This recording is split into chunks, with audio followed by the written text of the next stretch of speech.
Halo Genjoters, masih daramang, apakah beas di rumah kalian masih aman? Di video kali ini saya akan menceritakan sebuah film berjudul Unfaithful. Film ini gak terlalu absurd dan gak akan membuat kepala kalian menjadi pusing. Intinya film ini menceritakan seorang istri yang selingkuh dengan pria yang jauh lebih muda dari suaminya. Film ini dirilis pada tahun 2002, dimana tepat saat itu saya masih oleh okeneh.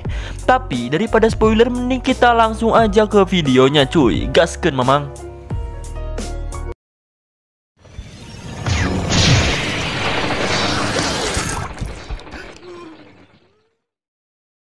Di awal film ditunjukkan sebuah keluarga kecil tapi benghar. Ayahnya bernama Edward, istrinya bernama Constance, dan anaknya bernama Charlie. Lalu si Charlie pun menunjukkan bakatnya yang sangat langka, yaitu bangke. Lalu mereka pun berpamitan dan berangkat untuk bekerja. Anaknya juga berangkat untuk sekolah dan cuaca pun sedikit berangin. Singkat cerita, Connie pun telah pulang dari acara pelelangan. Kebetulan cuaca hari itu menjadi sangat berangin, bahkan jalanan pun jadi berantakan karena bala oleh kertas. Saat itu juga Connie menabrak seorang pria muda bernama Paul Martel. Karena cuaca sedang tidak baik, Paul pun mengajak Connie untuk mengunjungi rumahnya. Lalu ia pun diajak masuk ke dalam rumahnya dan membersihkan lukanya. Connie pun berkenalan dengannya. Connie pun menelpon keluarganya karena pulang telat, dan si Paul memberikan es untuk mengobati luka lutut Connie dan memegang lengannya. Ketika Connie hendak pulang, ia pun diberi buku oleh Paul, dan seketika si Connie langsung bergegas pergi dari kediaman Paul tersebut.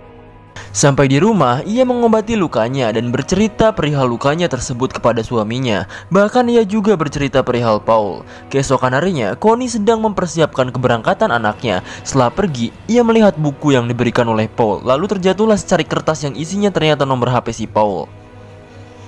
Gak pakai lama, Connie pun pergi ke wartel terdekat dan menghubungi si Paul. Saat Paul mengangkat teleponnya, Paul pun ngajak Connie mengunjungi rumahnya untuk ngopi bareng. Walaupun dilanda keraguan, Connie pun akhirnya ke rumah si Paul. Saat setelah di rumahnya, Paul pun menyambutnya dengan baik dan membuatkan kopi. Saat Connie melihat-lihat buku, Paul pun meminta menutup matanya dan memegang lengan si Connie. Ia pun meraba-raba buku itu untuk dapat membacanya. Seketika Paul pun memegang lengan Connie, dan karena si Connie situasinya udah gak enak, ia pun pergi. Singkat cerita, malam harinya Connie sedang ngumbah piring. Ia melamun dan membayangkan Paul. Padahal di sebelahnya ada suaminya, tapi dia malah bagu buaya dan tidak memperhatikannya. Keesokan harinya, Connie mengunjungi Paul lagi. Paul pun menyambutnya dengan baik lagi. Dikarenakan kebetulan si Paul lagi ngemusik, Paul pun ngajak dansa si Connie dan mereka pun berdansa. Connie pun mulai berani meraba-raba dada Paul dan mereka pun hendak berciuman. Tiba-tiba saja Connie berubah pikiran dan tidak bisa melanjutkannya. Lalu ia pun langsung pergi dari tempat itu. Paul hanya diam, tapi tak lama kemudian ia balik lagi karena mantelnya ketinggalan. Dan si Paul pun menarik dan menggendongnya. Connie hanya pasrah dan memeluknya. Singkat cerita, Connie pun telah pulang dari rumah Paul. Di kereta, ia memikirkan apa yang telah ia lakukan dengan Paul. Ia pun menangis dan menyesal karena telah bersetubuh dengannya. Dan ya, seperti yang kalian tahu, bahwa si Connie ini udah punya anak dan udah nikah juga. Malamnya, si Connie menghampiri suaminya yang lagi sibuk nyelesain pekerjaannya. Dan si Edward bertanya kepada Connie apakah ia mencintainya. Ia menjawab ya jelas lah, masa iya, masa enggak. Connie pun melihat-lihat koleksi pajangannya dan singkat cerita, Connie pun bisa menghabiskan waktu bersama keluarganya. Begitu juga dengan Paul. Ia juga makin sering teleponan sama Paul dan mengunjungi rumahnya untuk bergenjotan bersama tanpa diketahui keluarganya, terutama suaminya. Di salah satu malam, Connie sedang mandi. Lalu Edward pun datang untuk join mandi bareng. Dan si Edward ngajakin melakukan pergenjotan. Tapi si Connie menolak dan mengajak ke kamar untuk tidur. Bahkan beberapa kali Edward ngajak dan menciumnya, Connie benar-benar menolaknya dan meninggalkannya. Edward begitu sedih dan kecewa. Masa iya pemajikan aing gak mau ngelayanin aing anjing? Keesokan harinya, mereka sibuk seperti biasa. Edward merasa curiga kepada Connie. Ia melihat dress dan sepatu yang terlihat bagus sekali. Ia pun menanyakannya mau kemana sih.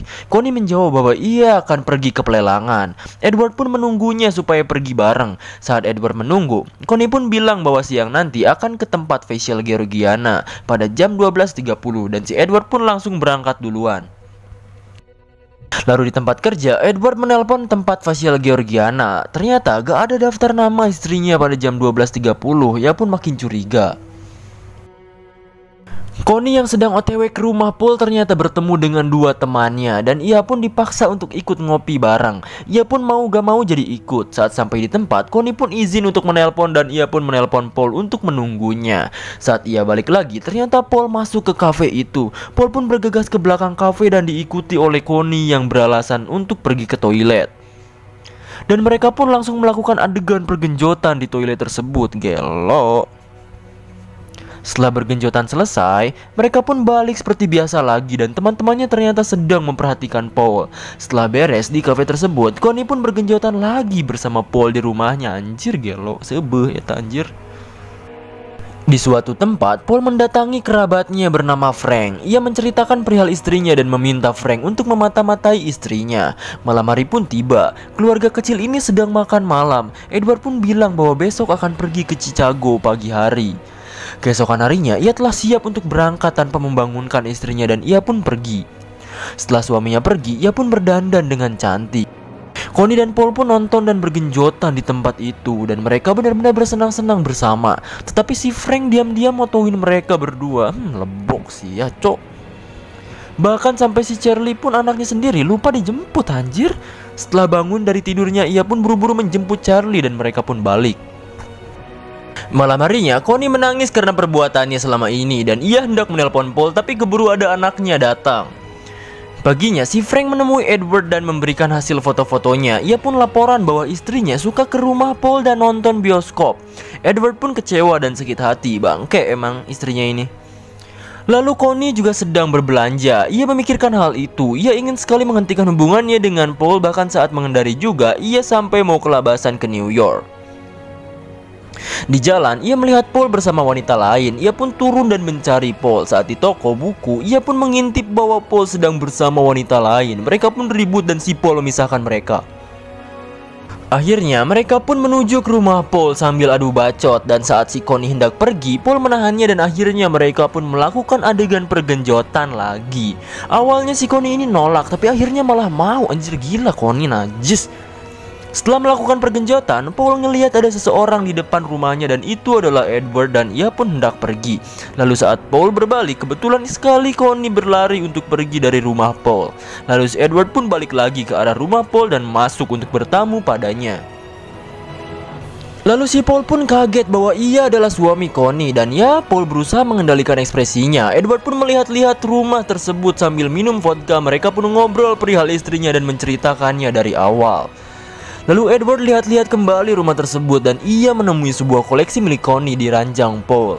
Ya seperti yang kalian lihat di scene sebelumnya ya. Ia pun menangis melihat benda itu dan bilang bahwa dialah yang membelikan benda itu. Lalu tiba-tiba saja Edward gak enak perasaan dan matanya kunang-kunang. Ia pun langsung menggetok-getokkan benda itu ke kepala si Paul hingga kepala Paul bercucuran darah sangat banyak sekali dan meninggal dunia. Edward kaget dengan apa yang ia lakukan. Ia bingung harus bagaimana dan bangke lah. Ia pun mengecek apakah Paul masih hidup. Lalu ia pun menutup mayatnya dengan kain putih. Ia pun diam memikirkan sesuatu. Ia pun hendak menelpon 911 untuk menyerahkan dirinya. Tetapi ia berpikir ulang. Lalu ia pun mengelap beberapa benda yang sudah ia pegang agar meninggalkan jejak.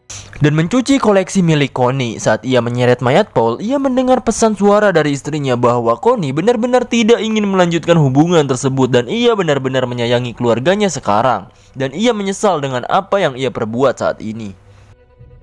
Lalu ia pun melanjutkan membenahi mayatnya Paul. Ia mengepel bekas darahnya dan menggulung-gulung mayatnya Paul dan memasukkan beberapa buku yang terkena darah menggunakan karpet dan mengikatnya dengan lakban. Ia pun menyeret mayatnya itu keluar dan menghapus semua pesan yang ada di telepon milik Paul tersebut. Tapi ada satu hal yang ia lupa, yaitu adalah nomor telepon Connie yang tertulis di dalam sebuah surat. Ia pun menyeret mayat Paul ke dalam lift. Sayangnya lift tersebut macet dan berhenti. Ia pun kesal dan ketakutan. Alhasil ia langsung naik kembali dan bisa keluar dari rumah itu dan memasukkan mayat Paul ke dalam bagasi. Ia pun langsung ganti baju dan membersihkan darah di dadanya. Lalu ia bergegas untuk melihat pertunjukan anak sematawayangnya tersebut. Mereka pun sangat bahagia melihat anaknya konser. Lalu Connie pun memegang erat lengan Edward dan si Edward kaget berarti istrinya ini beneran masih sayang sama dia. Saat hendak pulang dan di parkiran, mobil Ed bagasinya ditabrak oleh salah satu rekannya. Ia pun keluar dan berusaha menguncinya kembali. Sayangnya tidak bisa. Si rekannya ini ingin bertanggung jawab dan memeriksa bagasinya, tapi Edward menolak bahkan sampai membentaknya. Di malam hari yang gelap, ia menunggu istrinya tertidur pula. Setelah pulas, ia pun bergegas pergi ke tempat TPA dan membuang mayat Paul dan menguburnya dengan sampah di sekelilingnya. Lalu ia pun mencuci mobilnya tersebut agar meninggalkan jejak. Singkat cerita, pagi pun tiba. Connie melihat aneh sikap Edward yang sepertinya banyak pikiran. Ia bahkan sampai salah pakai sepatu dan si Edward sampai nanya sama si Connie, apakah kalian baik-baik aja? Perlu gak kita pindah keluar kota? Connie pun merasa aneh dengan Edward. Edward pun pergi bekerja dan melamun ketakutan karena apa yang dia lakukan. Lalu di rumah Connie kedatangan tamu. Mereka berdua adalah detektif dan sedang menyelidiki kasus hilangnya Paul. Ia pun menanyakan beberapa hal mengenai Paul kepada Connie karena di rumahnya Paul mereka menemukan nomor rumah Connie. Kayaknya satu kesalahan yang fatal, Bapak Edward. Mereka pun pergi karena tidak mendapatkan apa-apa dari Connie. Lalu saat mereka makan siang, Connie pun berbicara pada Edward bahwa ada detektif yang ke rumahnya bahwa ada seseorang yang hilang. Edward pun menanyakan siapa yang hilang dan kenapa ke rumah. Connie hanya menjawab bahwa dia adalah penjual buku dan mungkin dia menyimpan nomorku saat aku membeli bukunya. Edward pun ketakutan. Di sini begitu juga dengan Connie karena harus menyembunyikan Paul dari Edward. Singkat cerita, keluarga Edward Sumner pun kedatangan keluarga besar untuk merayakan sesuatu. Lalu di TPA, pegawai di sana menemukan gumpalan seperti pocing dan ternyata itu adalah mayat Paul. Singkat cerita lagi nih, saat enak-enak nikmatin weekend bersama, para detektif pun datang lagi dan mereka mengobrol dan memberitahu bahwa mayat Paul telah ditemukan di TPA. Dan mereka pun menginterogasi Connie. Connie diberikan beberapa pertanyaan yang menjebak, tapi karena si detektif ini lagi-lagi nggak mendapatkan apa-apa, jadinya mereka pulang lagi deh dan si Connie pun menangis. Singkat cerita, Connie sedang ada di laundryan. Ia menemukan foto-fotonya bersama almarhum Paul di mantel si Edward dan merasa aneh lalu sesak nafas. Di rumah, ia selalu menatap si Edward. Bisa disimpulkan bahwa Connie mencurigai suaminya lah yang membunuh Paul. Lalu saat ada beberapa teman Connie yang berkunjung dan ngaloprek koleksi si Connie, ia pun melihat koleksi yang ia berikan ke Paul ternyata ada di tempatnya. Kecurigaannya pun semakin tinggi dan si Edward juga menjadi gak enak hati dan sepertinya akan ada sesuatu yang gampang terjadi. Malam hari yang gelap, Connie menemui Edward yang lagi berdiri gak tahu ngapain. Ia pun menanyakan bahwa apakah Anda yang membunuh Paul? Lalu si Edward pun membentak balik Connie bahwa sialah yang salah, kenapa malah selingkuh anjir. Lalu mereka pun pararea omong. Pagi harinya mereka menjalani hari seperti biasa, tapi dengan hati yang berbeda. Lalu Connie pun membuka wadah yang ada di gelas hiasan itu. Ternyata itu fotonya bersama Edward dan Charlie. Mereka pun saling menatap. Malamnya, Connie membakar semua fotonya dengan Paul. Awalnya Edward hendak menyerahkan diri ke polisi, tapi Connie melarangnya dan mereka pun sepakat untuk menyembunyikan hal ini dan menjalani hidupnya kembali seperti biasa.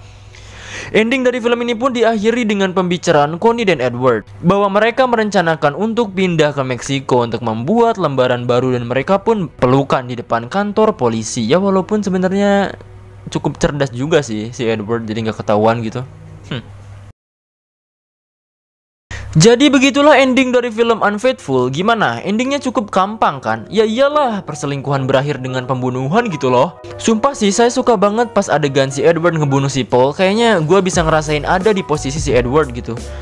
Bisa anjing sutradara nanya. Jadi begitulah video saya kali ini. Subscribe dan nyalakan notifikasinya. Yang nggak subscribe burut, yang cewek rayud. Haha.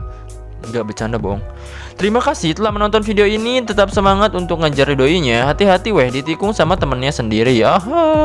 Yaudah kalau gitu terima kasih telah menonton video ini.